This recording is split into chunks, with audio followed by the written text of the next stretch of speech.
Oke ya, ayo. Cari celah yuk. Cari celah dan jalan tersesat. Loh, kok nggak ada?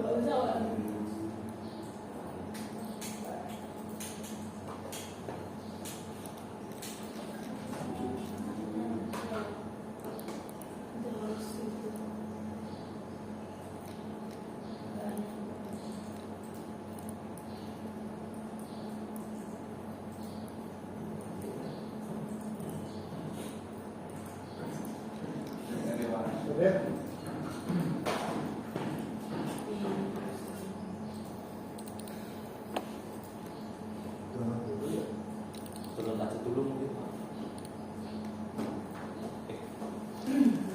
Ini Bapak nyimpannya bentuknya foto.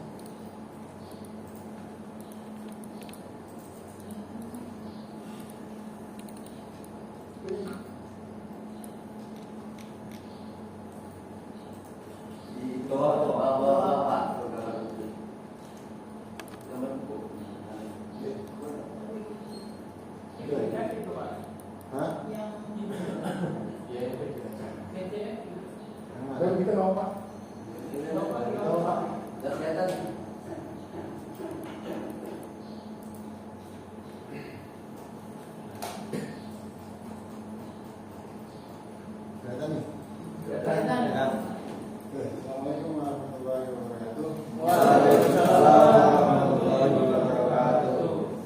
Terima kasih teman-teman yang sudah mempresentasikan tugas proyek dari perusahaan apa itu yang bisa diberikan struktur dari organisasi yang diberi pembangunan. Kali ini saya akan coba mempresentasikan tugas tersebut, proyek tersebut, yaitu membuat logo rebranding dari perusahaan APETO. Di mana APETO itu art perspective. Nah, namanya art perspective artinya lebih condong kepada sebuah desain-desain yang bergerak di bidang profesi. Oke, langsung saja. Ini logo utamanya. Ada sisi warna biru, kemudian huruf A dan P yang tampilannya 3 dimensi. Ini karena backgroundnya putih, jadi putih. Kemudian ini secondary logo, di mana sesuai project groupnya. The group itu dijadikan secondary logo. Nah, mungkin nantinya bisa taruh di dinding resepsion ini seperti ini. Ini adalah bentuk secondary logo-nya. Dengan menambahkan teks dari bentuknya.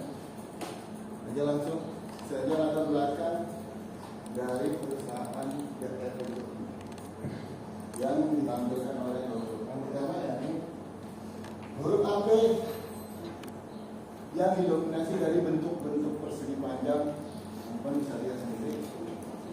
Ada yang diagonal, ada yang horizontal, ada yang vertikal. Menggambarkan keandalan dan kekokohan, mengingat APETO sendiri adalah salah satu perusahaan yang bergerak di bidang jasa desain kontraktor, pembangunan kontraktor. Pastinya hasil yang dibuat oleh APETO ini, desain yang dibuat APETO ini nantinya akan berdiri sebuah bangunan yang kokoh dan handal. Yang menggambarkan juga latar belakang dari si perusahaan APETO. Kemudian tampilan 3D dari huruf AP ini menunjukkan juga bahwasanya perusahaan APETO ini juga bergerak di bidang desain interior. Dimana kalau kita melihat desain interior itu tidak hanya cuma 2 dimensi, pasti melihatnya sisinya 3 dimensi yang terbentuk dari perspektif antara unsur-unsur desain. Kemudian target pasar dari APETO yang digambarkan dalam sebuah logo. Huruf AP yang dibuat dengan tampilan 3D merepresentasikan sebuah bangunan residensial, office, and commercial yang menjadi target pasar dari DAB Group, di mana target pasarnya kalau bisa dikategorikan itu menjadi high end. Ada perkantoran, ada perumahan kelas atas, menengah ke atas, kemudian komersil atau industri.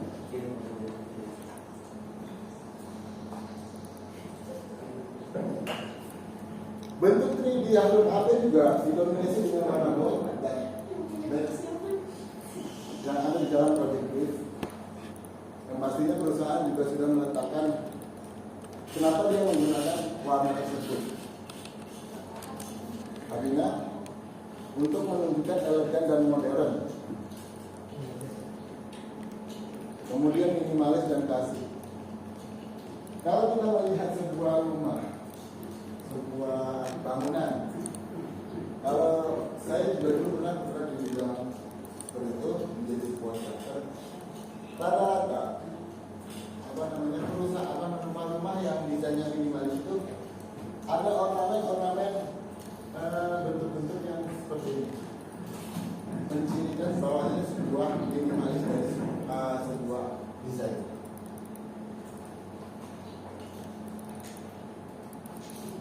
Kemudian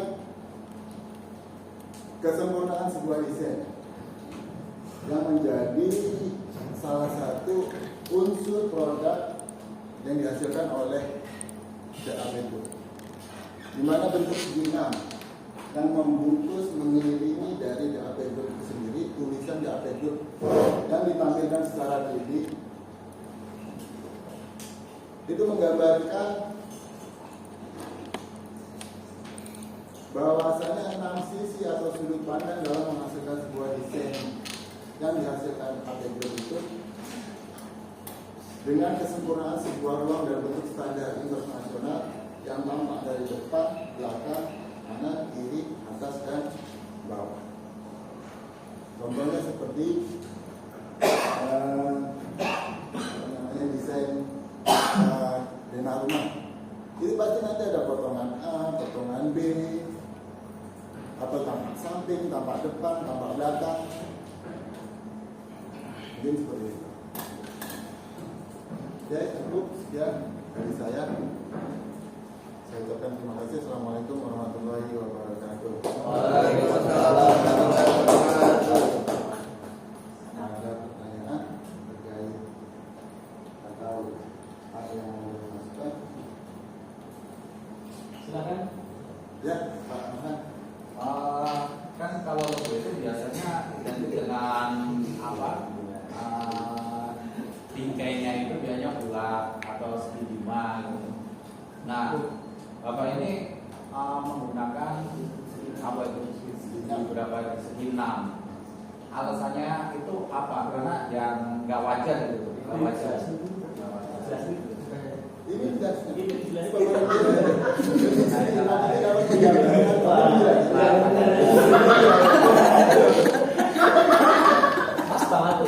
Cari celah. ada lagi yang lain? Full gambarnya Pak, full picture. Full picture. Itu maksudnya kan kesempurnaannya itu bagaimana? Ada tambahan ini. Setiap desain itu di dalam arsitektur ada potongan A, ada tampak depan, tampak samping, seperti ruangan ini. Ini yang dinamakan kesempurnaan sebuah desain di dalam desain interior. Kemudian di dalam bangunan juga, denah itu kita sendiri kan lagi membangun daerah ya. Ada namanya denah A, denah B, tampak depan, tampak samping. Itu pasti ada 6 sisi dalam setiap ruangan. Kalau itu kan misalkan kayak gini, kalau kayak dari segi itu aja kan kita mengenal baru tiga dimensi gitu kan. 4 dimensinya aja belum ada gitu kan. Kalau tadi dilihat dari sudut depan, belakang gitu kan berarti konsepnya kan 3D gitu ya, 3 dimensi ya. 6 sisi. Ada sisi ya. 6 sisi. 6 sisi. Bukan masalah sisi 6 sisinya. Jadi ada depan, ada belakang, ada samping, ada kanan. Nggak mungkin sebuah bangunan itu tampak sampingnya nggak ada. Nggak mungkin sebuah desain interior itu tampak sampingnya nggak ada. Seperti itu.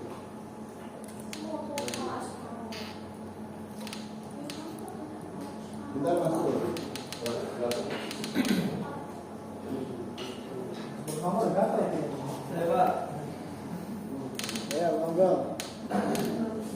silakan. Silakan Mas Miftah.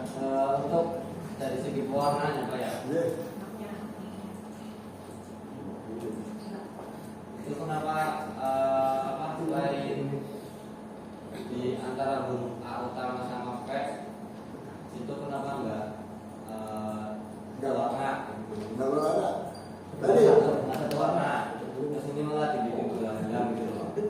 itu menggambarkan minimalis target pasar dari sebuah dari perusahaan Apetro itu sendiri. Yang saya pernah teliti, yang saya pernah kerja di sebuah arsitektur itu, kalau huruf A rumah-rumah minimalis itu identik dengan ornamen-ornamen yang seperti itu. Ada lebar kecil-kecil ditambah di tengahnya. Pak, coba lihat yang ada segi 6-nya, Pak. Kenapa? Yang ada segi 6-nya. Yang ada AP, segi- tengahnya segi 6. Ya, Sebelum 6, tengahnya AP. Belum. Itu kenapa nggak sekalian di fullin sampai atas bawah itu loh, Pak? Mana? Yang kaki-kaki A sama P itu loh, Pak. Sama atasnya itu, Pak. Oh, proporsional. Biar membentuk segi 6. Oh, A sama B ini. Iya. Karena ini saya buat dari perspektif. Bentuknya dari perspektif. Ini kalau ditarik sebelum jadinya, ada dua sudut sisi yang ya kalau di A itu ada perspektif. Perspektif itu apa ya, Pak? Sudut apa namanya, sudut untuk menghasilkan sebuah gambar tiga dimensi. Pandan.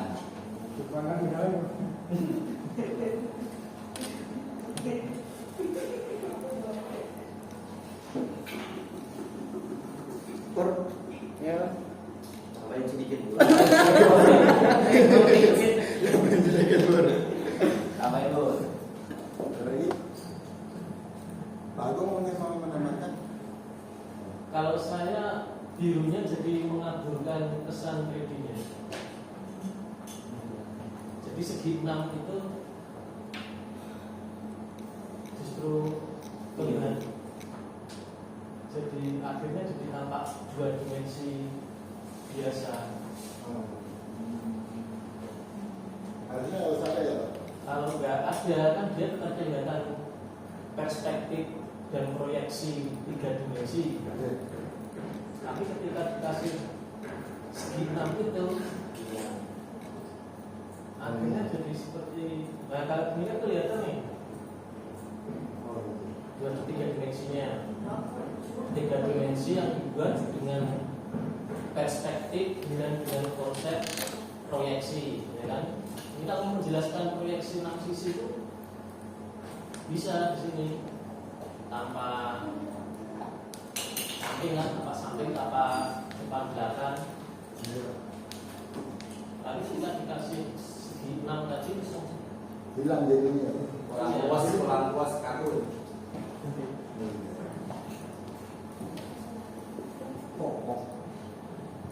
Oke Pak, terima kasih. Ini Purnomo, tadi udah nambahin. mencari celah. Ini cukup lah ya. Ada yang lain? Yang lain.